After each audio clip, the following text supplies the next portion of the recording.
pessoal, vamos lá para a nossa aula 2, né? Dando continuidade aí. Nossa primeira aula foi sobre matemática pura ali, né? Só matemática. Hoje nós vamos falar sobre conhecimentos pedagógicos, tá? E vamos falar um pouco sobre português. Vamos dar uma introdução ao português aí. Essa parte que eu vou falar vai ajudar a gente em todas as outras áreas, tá bom? Eu preparei uns slides dessa vez, tá bom? E nesses slides, a primeira coisa que eu coloquei lá é assim, por que anotar? É muito importante que a gente faça as anotações, porque a partir do momento que você escreve, você treina seu cérebro, tá bom? Então é uma dicasinha que tem lá, que até se vocês quiserem depois, já passei os slides aí pra vocês, é do Guia do Estudante. Então clica lá, leia a reportagem, uma reportagem bem legal, bem interessante, principalmente para nós que estamos em constante estudos, né? O professor vive estudando, então não tem como a gente falar assim, eu vou só estudar, não. O nosso estudo é constante, tá?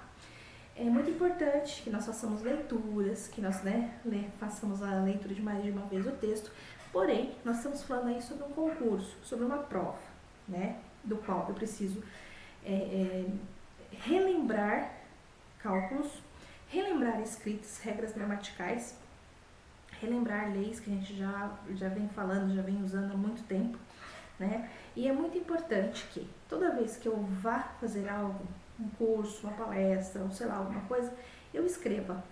Por quê?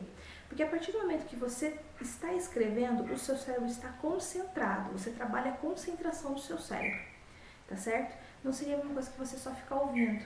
Porque tem pessoas que têm muita facilidade na audição, tem pessoas que têm facilidade na visão, né? E tem pessoas que têm facilidade nos dois, né? Visão e audição e a escrita. Mas é importante que façamos esse trabalho, né? Que o cérebro trabalhe, concentre-se. A partir do momento que você ali registra, que você escreve, você automaticamente trabalha uma memorização do que você fez. Então, se você faz uma conta, se você escreve um texto, se você faz ali qualquer coisa, isso trabalha a sua memória naquele momento que você precisa dessas informações.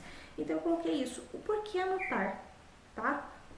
Trabalha o cérebro, trabalha a memorização e traz mais informação para você, tá certo? Então, essa é uma dicasinha lá do Guia do Estudante, que é muito interessante, importante para nós todos, tá bom? Óbvio que para um concurso, né, eu não vou ter tempo de fazer uma leitura, segunda leitura, terceira leitura, não. Por isso que eu sempre falo, leia as respostas, depois já leia a pergunta, porque ali você trabalha o seu cérebro, uma daquelas opções é a correta, e o seu cérebro vai fazer essa conexão, tá certo? Essa é uma dicasinha para vocês. Então, falando um pouco sobre a escola, né, conhecimento pedagógico entra na função social da escola. Nós sabemos que a escola é o segundo lar, tá? O primeiro lar é aquele onde a criança nasce, onde a criança faz a sua formação familiar, seu reconhecimento na sociedade, tá bom? A escola tem uma função social, que é o quê? Agregar todos, gênero, raça, poder aquisitivo, enfim, não tem aquela distinção. É a função social, todos se agregam ali, tá certo? E nessa importância de agregar, nós temos também que lembrar que o papel da escola é o quê? Alfabetizar. Por que eu digo alfabetizar? Não é só ler, escrever, somar, subtrair, multiplicar e dividir, não. Alfabetizar em termos de autonomia, socialização, participação. Por que eu falo isso? Porque a criança tem a sua família, seu pai, sua mãe, seu avô, seu avô, cachorro, gato, papagaio, periquito, enfim, tem ali a sua família. Ali é o todo dele, é o núcleo dele. Quando essa criança sai do seu núcleo e vai para uma escola, nessa escola tem todo um outro contexto. Qual a comunidade que ela está inserida, qual é a realidade daquela comunidade, qual é a realidade dos professores, qual é a realidade dos colegas. Então ali há um conflito, entramos no conflito, beleza? E nisso, essa criança que tem um conhecimento de vida passa a ter outro conhecimento. Ela começa a se espelhar, tanto que a criança, tem criança assim, ela não come bolacha, ela não come bolacha, mas ela parte do momento que ela começa a frequentar a escola, aonde os seus colegas, né, seus amigos, comem bolacha, ela se submete àquilo porque todos estão fazendo, eu também vou fazer, eu faço parte dessa sociedade. Então ela muda os seus hábitos conforme ali o seu convívio. Por isso que o papel da escola é o quê? Além de alfabetizar, escrita, né, a verbal e tudo mais, a escola entra no papel de mostrar uma outra realidade da qual a criança será inserida, tá certo? O papel, a função social da escola, interagir com todos, a autonomia do ser. Beleza, então o papel da escola é alfabetizar, fazer, né, socialização, autonomia, né, enfim, beleza, isso aí nós compreendemos. Mediante a realidade da comunidade, tá, legal. Aí nós vamos entrar num ponto muito interessante. Como que a equipe pedagógica trabalha, né, porque nós precisamos ter uma equipe pedagógica. Quem é essa equipe pedagógica? Direção, coordenação ou gestão escolar, tá? Depende, né? Eu vou me basear conforme a apostila está dizendo ali, coordenação. Mas muitos lugares já diz gestão, né? A sua gestora. Ali tem toda uma equipe administrativa e tem uma equipe, que a equipe administrativa é chamada de equipe discente, tá? É o pessoal lá da secretaria, né? Que faz toda a papelada, parte burocrática e tudo mais. Equipe docente, os professores, tá bom? Então, a equipe discente e a equipe docente juntos, com uma equipe ali, né, da coordenação, da gestão, da direção ali, há um equilíbrio, né, para que a escola fale a mesma língua em questões, né, de aprendizagem. Eu digo aprendizagem em todos os momentos. Rotina, né, convívio, autonomia, socialização, participação, convivência, né? Então, olha quantos itens, né, exige-se na função ali do papel da escola e a função social dela, beleza?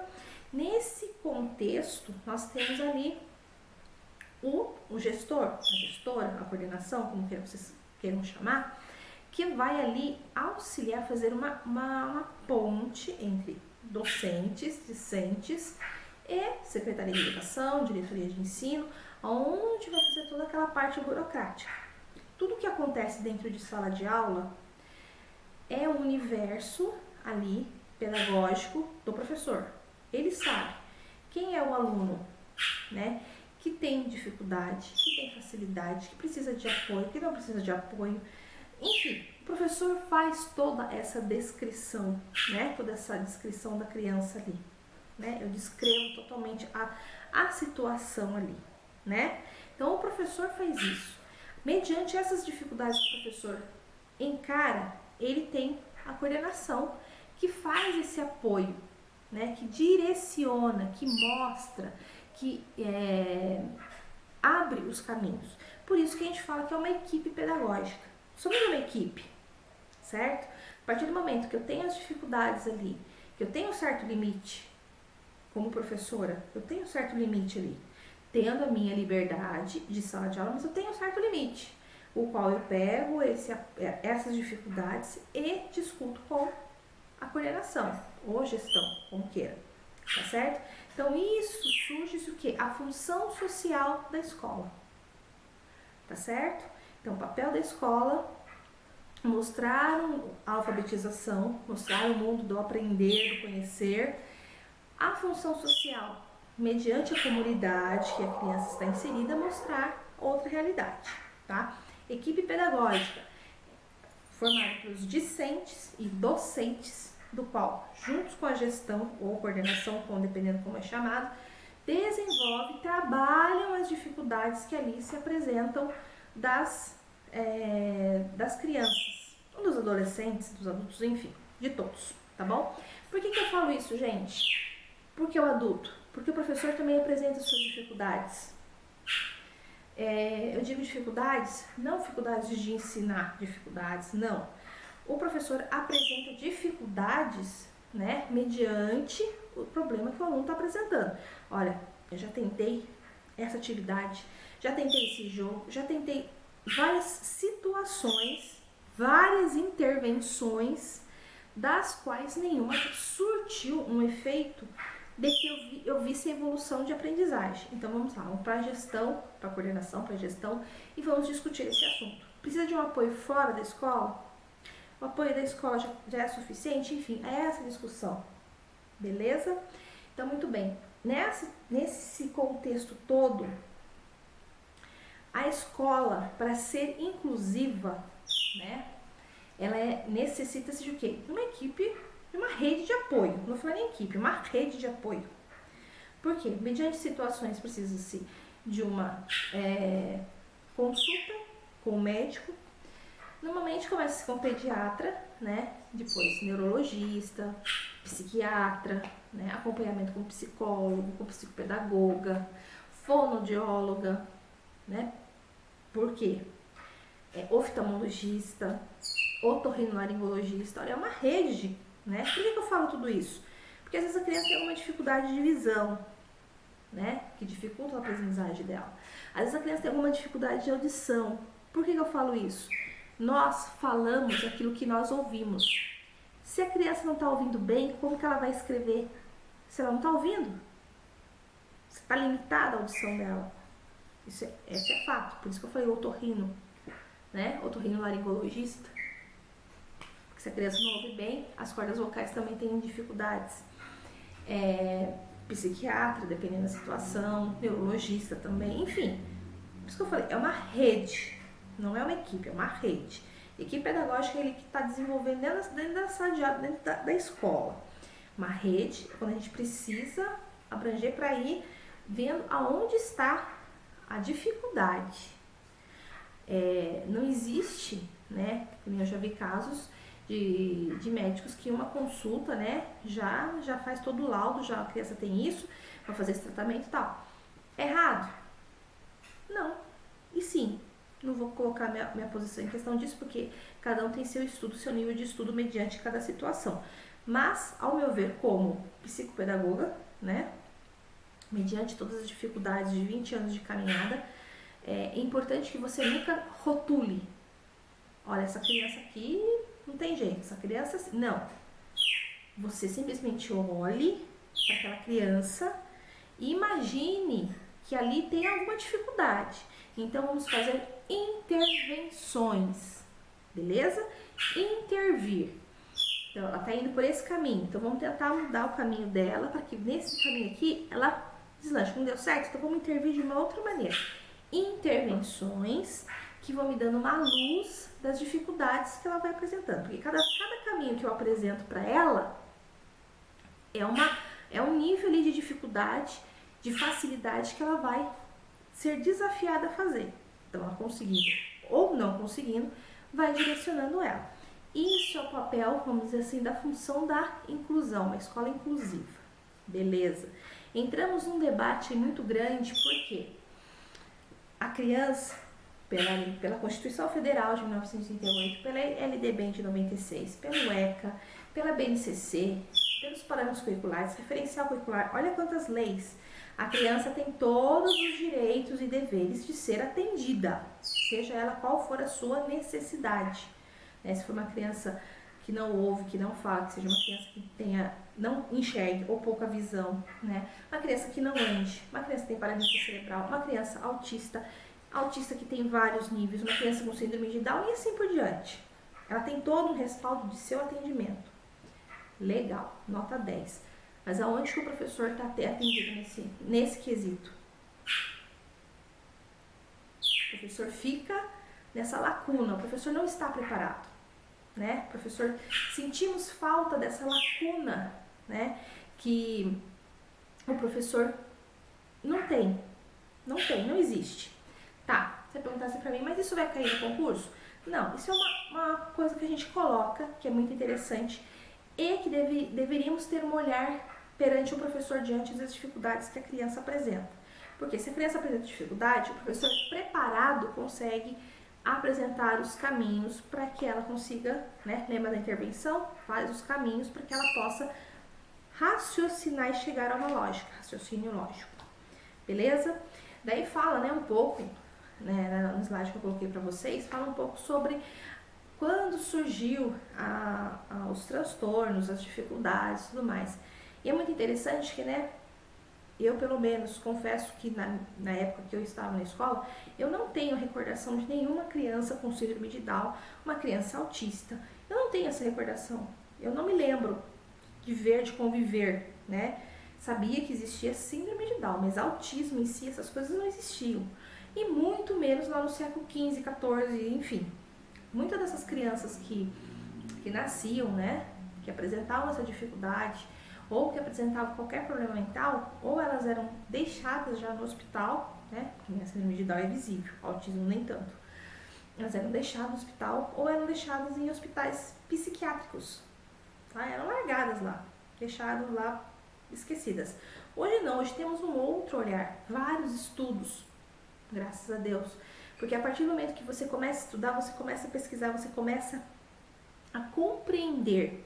Síndrome de Down já é uma coisa definida, né? Sabemos ali que é o cromossomo, né, que se multiplica, né? Que nós temos 42, no 21 ele duplica e forma o 43, né? Porque 21 alelos, 2 dá 40, né? 2 fazendo uma ligação dá 42. E forma um a mais, que é o 43, e forma ali a síndrome de Down. Isso é definido, né? Geneticamente, tal, e ponto, acabou. O autismo ainda exige-se muitos estudos, ainda exige-se muitas pesquisas, porém, hoje nós vemos bastante crianças com autismo, uns mais leves, outros um pouco mais avançados, enfim, vários níveis. Vou dar um exemplo para vocês aí, gritante, que todo mundo acredito que já conhece, já viu, né, já percebeu, que é Lionel Messi. É um grandíssimo jogador argentino, ele é autista, né? O nível de autismo dele é leve, né, perante o que ele faz. Ele é um jogador de futebol, né, renomado, conhecidíssimo, né? Eu já tive a paciência, confesso que eu não tenho paciência para futebol, mas confesso que sentei para poder assistir um jogo onde o Lionel Messi estava jogando e com isso prestar atenção, né, no que ele fazia, né, que dava essa diferença, que mostrava. Ele tem uma certa, se vocês já assistiram ou tiveram essa ênfase de prestar atenção nele, não nos outros jogadores, mas nele, ele tem as suas jogadas metódicas, tá? Ele tem o seu jeito ali de fazer da mesma forma em todos os jogos. E sempre quando ele vai dar entrevista, ele não olha nos olhos, né? Isso são alguns quesitos. Tem uma outra série também, que iniciou, se não me engano, semana passada, retrasada, depois eu passo o nome pra vocês, que é de uma policial, né? Investigadora que conhece uma arquivista que tem a síndrome de Asperger, ou Asper, né? Do qual ela também é metódica e tem uma facilidade de desvendar casos insolúveis, né? Que não tinha solução. E ela tinha essa facilidade, né? Então, olha só que interessante essa busca que eles fizeram.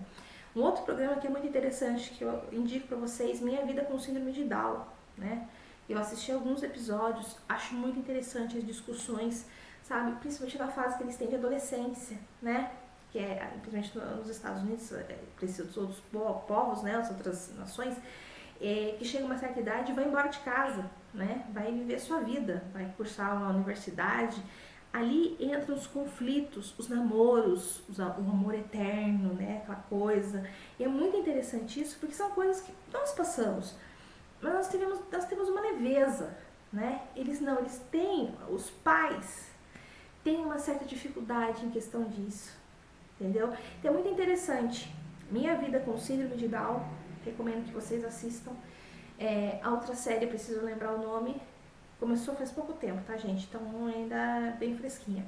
Que tem essa personagem com síndrome de Asperger e o nosso jogador aí, famosíssimo, né? Lionel Messi, que simplesmente tem família, filhos, uma vida, entre tantos assim, normal. E hoje nós vemos todo esse aparato mediante essa necessidade especial que nós não víamos antigamente, né? Há uns anos, há algumas décadas atrás, eu confesso, como eu disse, eu não lembro, não tenho recordação, né? E ao passar do tempo, há todo esse estudo, esse conhecimento, tá certo? Então, inclusão, quando cai no concurso, é aquele olhar positivo de que todos somos aceitos, né? A educação para todos, né? Esse é o slogan, educação para todos, educação básica, independente da dificuldade de aprendizagem, aonde a equipe pedagógica tem ali todo um aparato, uma rede de apoio, lembra? Rede, são vários para uma equipe maior. Equipe pedagógica está dentro da escola. Quando eu falo rede de apoio, quando eu saio da escola, ali eu procuro ali mais intervenções. Tá certo, pessoal? Então aguenta aí que vem a parte 2, que nós vamos falar um pouquinho sobre português. Não esqueçam de anotar tudo para poder, colocar o cérebro para trabalhar, tá bom? Aguenta aí que já vem a parte 2 do vídeo.